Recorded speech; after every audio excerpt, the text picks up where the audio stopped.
রোগা পাতলা ও পুষ্টিহীন শিশিরকে প্রচারের দ্বিতীয় জাপ চলতেছে এখন।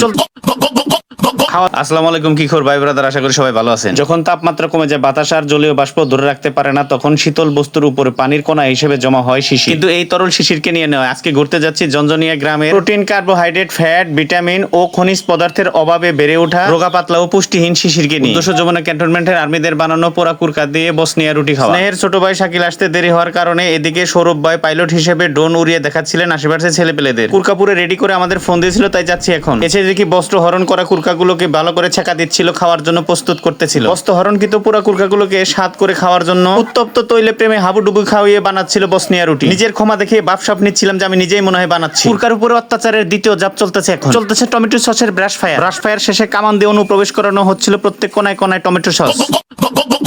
খাওয়ার উপযুক্তকরণের শেষ ধাপের ছেঁকা দিয়ে নিচ্ছেন তারা। ছেঁকাছেঁকির পর খাওয়ার জন্য পরিবেশন করলেন। মুরগির ঠ্যাং আদিম যুগে যেটা হচ্ছে মুরগি পুড়ে খাইতো, বাঙালি এটার নাম দিয়েছে আদর করে হচ্ছে বারবিকিউ।